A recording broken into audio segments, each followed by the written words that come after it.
morning, everyone. It is Thursday, August 19th. Straight into the studio, straight into our Studio Techniques project. This time, mixing synths and guitars. As I've been explaining, Icon is really breaking things down in a way that's super easy to follow and super easy to understand. What I foresee potentially being a final project of this quarter is submitting our own track under immense scrutiny and feedback for everything that we have learned. That, or probably they'll supply us with a whole bunch of stems and then we have to kind of clean things up like we did for the midterm, but probably a lot more detail. Basically, it's developing a solid foundation, a solid understanding of how to put the whole picture together for all the different sections of the track. But anyways, we gotta get this project done and we gotta get it handed in. Then I think for the rest of the day, we're just gonna work on the vlog, get that posted, and probably work on some music. It's the back half of Unit 7 of Level 4. Let's go. Good morning, everybody. It is Friday, August 20th. It's actually 4 days before my birthday. Woo! The only thing we got left, keys assignment. We have a very special phone call coming up at 11 o'clock for a possible partnership that I'm really excited about. I don't want to get too ahead of myself. I probably already just said too much. So I'm going to let you know as soon as things are 100% confirmed, and I promise it's going to be awesome. Yeah, it's Friday. We made it to the end of the week. We got a lot of work done this week. We have been working on music like crazy as well. I'm just so glad to be feeling more like myself and just kind of pushing on with things. I started a new remix. I think you're really gonna like this one. But yeah, you know what? We gotta get on this keys assignment. Then we'll be done Unit 7. And of course, my new favorite vlog segment's coming right up. Well, hello there. Welcome back to the Friday Fireside Chat. Let's take some time and wind down from the week by taking a nice deep breath. In, hold, and out. I know that certainly helps me. I wanted to share with you a few key mixing techniques that I've been learning in my Studio Techniques class. This is really along the lines of thinking in reverse as a music producer. So I'm going to break this down into 3 different parts using a recent remix I just started. First things first, the general cleaning of your tracks. It's actually way more important than you might think to make sure that things are EQ'd, make sure they're sitting in the mix at the proper level, whether or not they need compression, and where it sits in the room, as in delay and reverb. Do we want it pushed back? Do we want it up front? Alright, so I've been working on this remix for a little bit. First, let's check this song out. I'm ready to tell you, but are you ready to listen?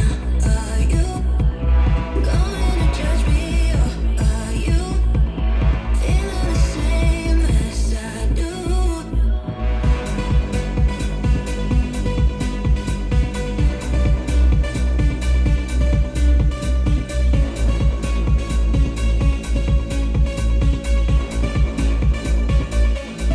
From the tip of my lips to back of my tongue, thought of it turns me on, and I wanna shout the top of my lungs, way too right to be wrong. So let me love you, if you feel the same as I do.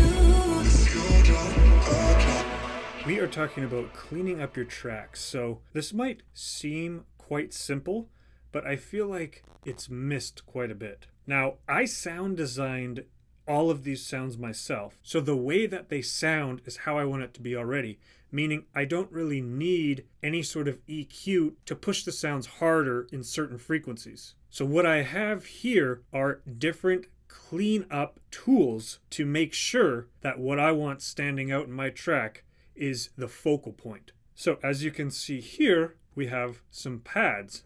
Let's take a listen.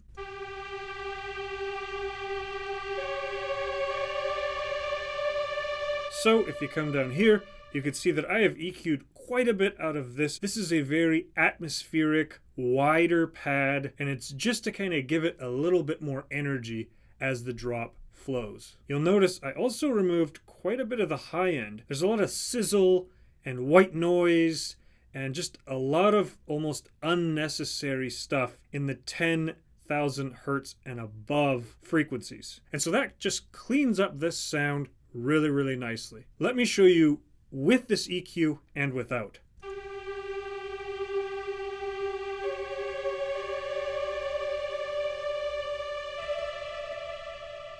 And now with.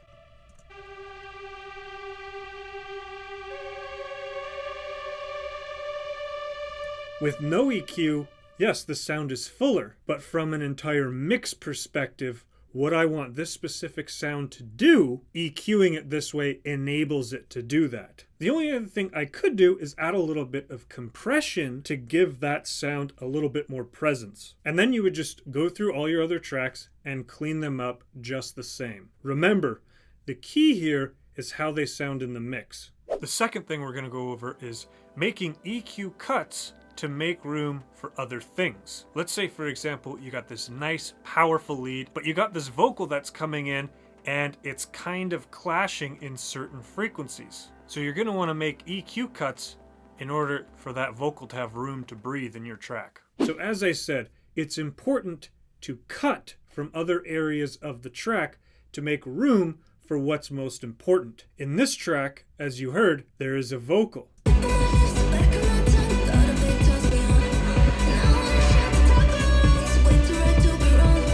And so, if we go down to our vocal, and we look at our EQ over here,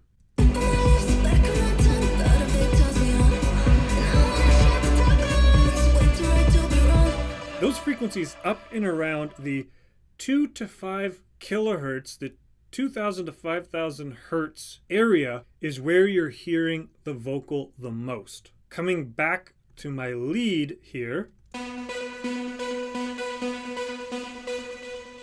let's open up this Pro Q3. As you can see, I have a cut at around 3,300 hertz, and I have made this only a mid cut. FabFilter Pro Q3 has mid-side processing. Now, the reason why I did it this way instead of the full stereo spectrum is because the vocal is a mono vocal. I'll just solo out the vocal and the lead, and I'll turn off and on this EQ, and we'll see if you can hear the difference.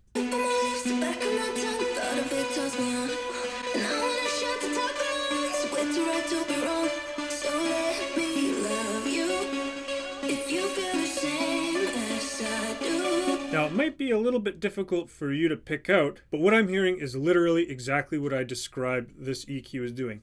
It's subtle, but it allows the vocal that room to breathe.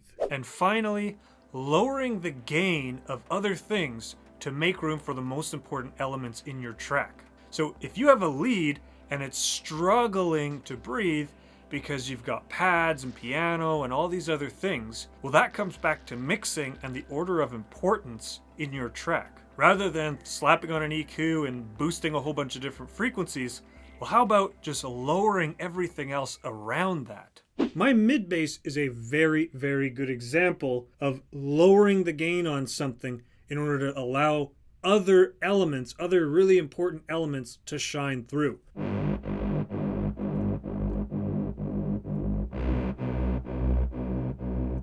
Let's say I had my bass up at -7 dB instead of -10. Let's listen to that now.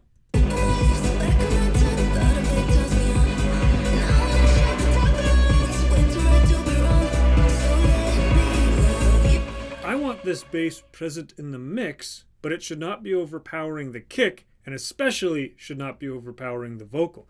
So we've got to tuck it behind everything, and so we turn it back to -10, 3 dB lower, and let's hear that.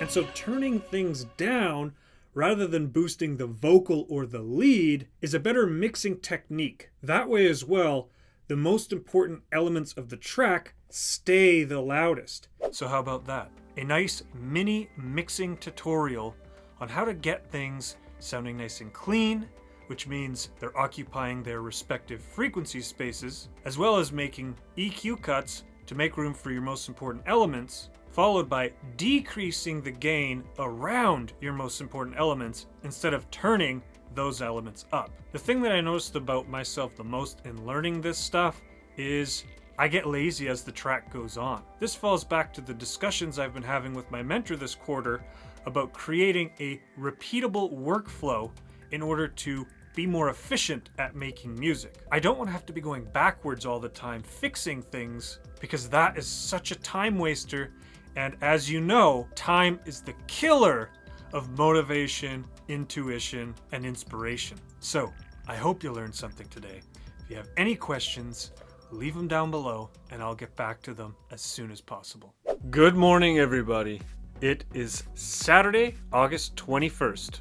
You can see we got Ableton open behind us already, and my stupid vlog light keeps doing weird things, but that's okay. We're doing something a little different today. We are sound designing effects. Primarily, I have been using Serum to do my effects. That's the synthesizer they taught us how to do some basic stuff on at Icon. So I think today I'm going to experiment a little more with some other synthesizers and see what I can come up with. We've already started. We wasted no time today. We're going to have a pretty chillaxed day. You know, if I learned anything from feeling burnt out, I got to give myself some time to rest at the end of each week. Anyways, I don't know what I'm saying anymore. Let's get on to some sound design, and I'm excited to show you what kind of effects we come up with today.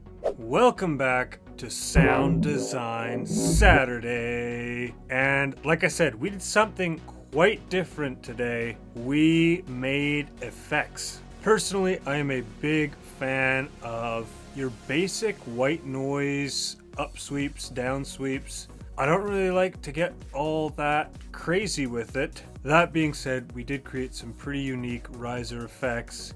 We got this cool kind of down sweep type thing. This one will be a little bit different because I pretty much created each effect from my original sweep effect that I had already made. I just duplicated it down and just got experimental with it. Meet me over by the computer. Let's take a look. All right, let's pop into Serum here and take a look at this. So this is the riser that I made as part of my homework at Icon. And now I've got a whole bunch of different effects from this. So pretty much in a nutshell, without getting into too much boring twisting of knobs and things like that, all I'm really doing is using these envelopes, really dragging out the time here. This one is a 17-second riser, and then basically putting those envelopes onto different levels and onto the filter as well as the noise, which for this one I have turned off, and you'll see why in a second. Let's go down to Dune, and I've done pretty well the same thing. I'm only using this noise oscillator, and we have an LFO attached to the filter here. So what I'm going to do here is I'm going to go from the more simple, boring effects all the way up to my big riser drop effect here. Some of these are obviously accompanying each other, so we're going to group them together, give you a listen, and then get to the more exciting stuff. And we have these ones here.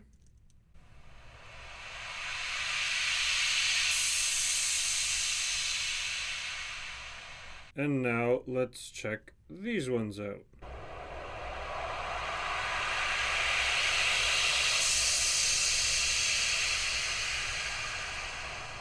All right, my big effects riser here.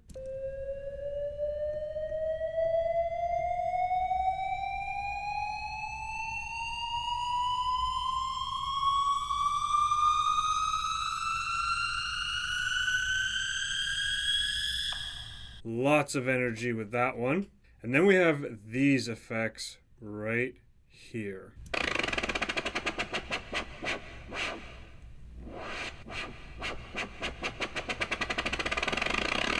Loving those. And finally, this is the big riser that leads right into the drop.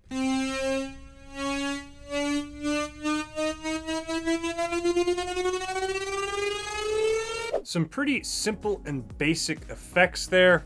Lots of nice energy risers and some smaller effects just to fill everything out. Now, we ain't done yet.